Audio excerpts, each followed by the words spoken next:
اچھی بات ہے یہ کہ اگر ہم نماز کا لحاظ نہیں کریں گے تو کون کرے گا؟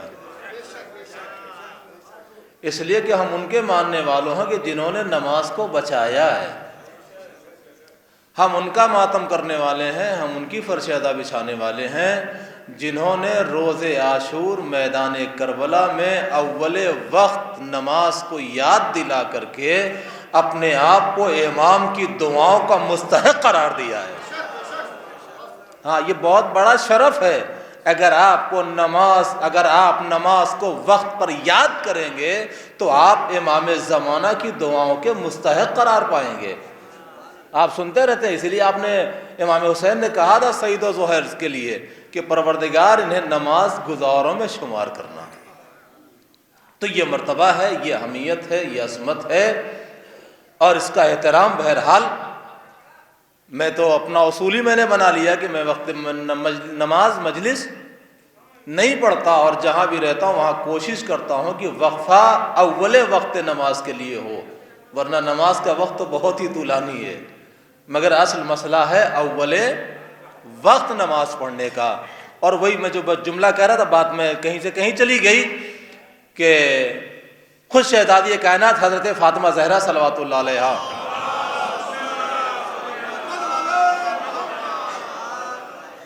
کہ وہ حدیث اور آپ کا وہ سوال اس اعلان کو سننے کے بعد ذہن میں آیا کہ جو آپ نے اپنے بابا پیغمبر اسلام ختمی مرتبہ حضرت محمد مصطفیٰ صلی اللہ علیہ وآلہ وسلم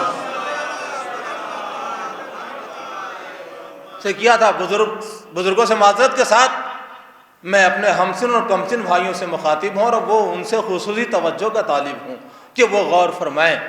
ایک معصوم سے سوال کر رہا ہے، اور اس نقطے کو بھی آپ جانتے ہیں، جب معصوم سے سوال کرے تو اس کا مطلب یہ نہیں ہوتا کہ وہ جانتا نہیں ہے، اس کا مطلب یہ ہوتا کہ ہم جان جائیں، میسج، پیغام، سندیش ہم تک پہنچانا ہوتا ہے، اس لیے معصوم سے سوال کرتا ہے۔ شہزادی ہے معصومہ، پیغمبر ہے معصوم سے سوال کر رہی ہیں، بابا بتائیے اگر نماز کو کوئی سبک سمجھتا ہے، نماز کو کوئی ہلکا سمجھتا ہے تو اس کا نقصان کیا ہے؟ دیکھیے عزیزان گرامی، یہ روایت ایسی ہے کہ اس کو سننے کے بعد اس بات کا اندازہ لگایا جا سکتا ہے کہ جب سبک سمجھنے کا اتنا بڑا نقصان ہے تو خدا نخواستہ اگر کوئی تارک الصلاۃ ہے تو شاید اسے اپنی منزل اور ٹھکانہ نہیں ملے گا۔ نماز کو ہلکا سمجھنا، ہمارے بچے، ہمارے جوان کیا کہتے ہیں؟ اچھا ظہر کی اذان ہو رہی ہے، ابھی پڑھ لیں گے، بھاگی تھوڑی جا رہی ہے۔ اسی کو کہتے ہیں ہلکا سمجھنا، اسی کو کہتے ہیں ہلکا سمجھنا، سبک سمجھنا۔ شہزادی کہتی بابا اگر نماز کو کوئی ہلکا سمجھتا ہے تو اس کا نقصان کیا ہے؟ پیغمبر فرماتے ہیں سیدہ اگر نماز کو کوئی ہلکا سمجھتا ہے تو پروردگار عالم 13 طرح کی مصیبتوں میں اسے مبتلا کر دیتا ہے۔ اللہ اکبر! کس لیے؟ نماز کو ہلکا سمجھنے کے سبب 13 طرح کی مصیبتوں میں اسے مبتلا کر دیتا ہے۔ دیکھیے، 2 مقصد ہے اس حدیث کو بیان کرنے کا، ایک تو ذاکر مجلس منبر تک آ جائیں، اور دوسرے اسی مجلس کے ذریعے سے شہزادی کائنات کے حوالے سے مجلس، لہذا انہی کی بات اسی مجلس کے حوالے سے ہمارے نوجوان بھائیوں تک پہنچ جائے جو اسے اہمیت نہیں دیتے ہیں، جسے امپورٹنس نہیں دیتے ہیں۔ 13 طرح کی مصیبتوں میں پروردگار عالم اسے مبتلا کرتا ہے۔ 6 مصیبتیں ایسی ہیں کہ جن کا تعلق ہماری روزمرہ کی زندگی سے ہے، 3 مصیبتیں ایسی ہیں کہ جن کا تعلق وقت موت سے ہے، 3 قبر سے ہے اور 3 حشر سے ہے۔ تو 9 وہ ہیں، 6 یہ ہیں، کل 15 طرح کی مصیبتیں ہیں۔ ذہن میں ایک بات یہ بھی رہتی ہے کہ ہمارا دین کا جو بھی کام کیا جائے گا اس کا فائدہ کل ملے گا، یہ بھی ذہن سے نکال دیجئے۔ یہی تو بارگاہ وہ بارگاہ ہے جہاں کچھ ادھار نہیں ہوتا،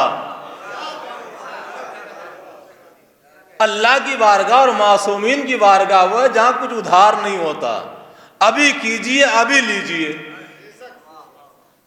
یہاں دیر اور تاخیر نہیں ہے۔ تو 6 ایسی مصیبتیں ہیں کہ جن کا تعلق ہماری روزمرہ کی زندگی سے ہے۔ پہلا نقصان پیغمبر فرماتے سیدہ اگر نماز کو کوئی ہلکا سمجھتا ہے تو پروردگار عالم اس کی عمر کی برکت کو کم کر دیتا ہے۔ دیکھیں زندگی ایسی شے کا نام ہے، ایسی نعمت کا نام ہے، ایسی دولت کا نام ہے کہ انسان دنیا کے سارے سرمایے کو اسی زندگی کو بچانے کے لیے قربان کر دیتا ہے۔ حضور فرماتے ہیں اگر نماز کو کوئی ہلکا سمجھتا ہے تو پروردگار عالم اس کی عمر کی برکت کو سلب کر لیتا ہے۔ گویا حدیث روایت ہمیں اس بات کی طرف متوجہ کر رہی ہے کہ اگر اپنی عمر کو بڑھانا ہے، اس میں برکت پیدا کرنا ہے تو نماز کو اول وقت ادا کرو۔ پیغمبر فرماتے سیدہ اگر نماز کو کوئی ہلکا سمجھتا ہے تو پروردگار عالم اس کے رزق کی برکت کو چھین لیتا ہے، سلب کر لیتا ہے۔ اور یہ آپ بھی سنتے رہتے، ہم بھی سنتے رہتے، کیا بتائیں جناب، کماتے کماتے مرے جا رہے مگر پورا نہیں پڑتا، مگر پورا نہیں پڑتا۔ حدیث کیا کہہ رہی ہے، اگر نماز کو کوئی ہلکا سمجھتا ہے تو پروردگار عالم اس کے رزق کی برکت کو چھین لیتا ہے۔ گویا حدیث ہمیں اس بات کی طرف متوجہ کر رہی ہے کہ اگر چاہتے ہو کہ تمہارا تھوڑا سا رزق بہت زیادہ ہو جائے تو اس کے لیے نماز کو اول وقت ادا کرو۔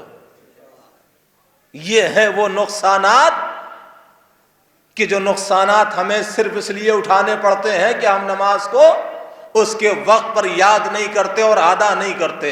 تیسرا نقصان پیغمبر فرماتے ہیں سیدہ اگر نماز کو کوئی ہلکا سمجھتا ہے تو پروردگار عالم اس کے حق میں بزرگوں کی دعا کو قبول نہیں کرتا۔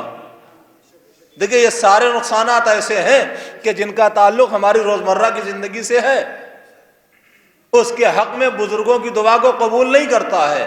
دعاؤں کی ضرورت کسے ہے؟ ہمارے بچوں کو ہے، ہمارے جوانوں کو ہے، ہمارے بھائیوں کو ہے جو پڑھ رہے ہیں، انہیں امتحان میں کامیابی کے لیے دعا کی ضرورت ہے، جو پڑھ چکے ہیں انہیں جاب کے لیے بزرگوں کی دعا کی ضرورت ہے۔ حدیث کیا کہہ رہی ہے، اگر نماز کو ہلکا سمجھو گے تو تمہارے بزرگوں کی دعائیں تمہارے حق میں قبول نہیں ہوں گی۔ لہذا ہمارے بچوں کو، ہمارے جوانوں کو اگر وہ چاہتے ہیں کہ ہمارے حق میں ہمارے بزرگوں کی دعا قبول ہو جائے تو اس کے لیے انہیں اپنے آپ کو نمازوں کو وقت پہ ادا کرنے کا پابند بنانا ہوگا۔ پیغمبر فرماتے سیدہ اگر نماز کو کوئی ہلکا سمجھتا ہے تو پروردگار عالم اس کے حق میں اس کے باپ کی دعا کو قبول نہیں کرتا ہے۔ پھر پیغمبر فرماتے ہیں سیدہ اگر نماز کو کوئی ہلکا سمجھتا ہے تو پروردگار عالم اس کے حق میں اس کی ماں کی دعا کو قبول نہیں کرتا ہے۔ اور پھر پیغمبر چھٹا نقصان بتا رہے ہیں کہ اگر نماز کو کوئی ہلکا سمجھتا ہے تو پروردگار عالم اس کے چہرے کی بیوٹی کو، اس کے چہرے کی خوبصورتی کو، اس کے چہرے کی سندرتا کو سلب کر لیتا ہے۔ بہت بڑا نقصان ہے۔ ہمارا کون بچہ، ہمارا کون جوان یہ نہیں چاہتا کہ وہ خوبصورت دکھائی دے؟ نہیں، یہ تو ہماری فطرت ہے، یہ ہمارے مزاج میں ہے، یہ ہمارے نیچر میں ہے۔ چاہے جس مرحلے عمر میں انسان ہو وہ یہی چاہتا ہے کہ وہ خوبصورت دکھائی دے، وہ خوبصورت دکھائی دے۔ اسی لیے تو خوبصورت بنانے کے کارخانے کھل گئے ہیں بیوٹی پارلر کے نام سے۔ حدیث کیا کہہ رہی ہے، اگر نماز کو کوئی ہلکا سمجھتا ہے تو پروردگار عالم اس کے چہرے کی بیوٹی کو چھین لیتا ہے۔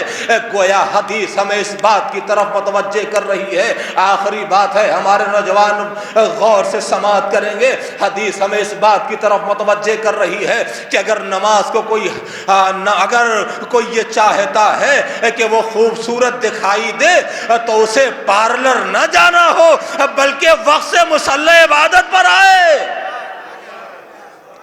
قدرت ایسی خوبصورتی ادا کر دے گی کہ اگر سر و تن میں جدائی بھی ہو جائے گی تو چہرے سے نور نکلتا ہوا نظر آئے گا. صلوات بر محمد و آل محمد پر.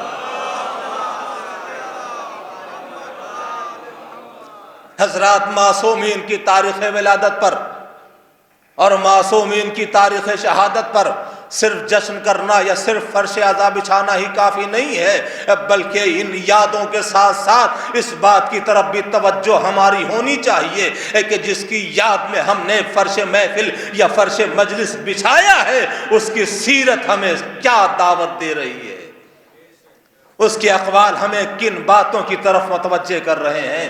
تو ان کی سیرتوں کو اپنی زندگی میں اتارنے کی کوشش بھی کرنی چاہیے. سچا غم اور واقعی ایام فاطمی کے سلسلے کی یہ عزا ہماری کارآمد ہوگی اگر ہمیں اقوال سیدہ پر عمل کرنے کی توفیق انہی مجالس کے ذریعے سے حاصل ہو جائے. صلوات بر محمد والے محمد پر.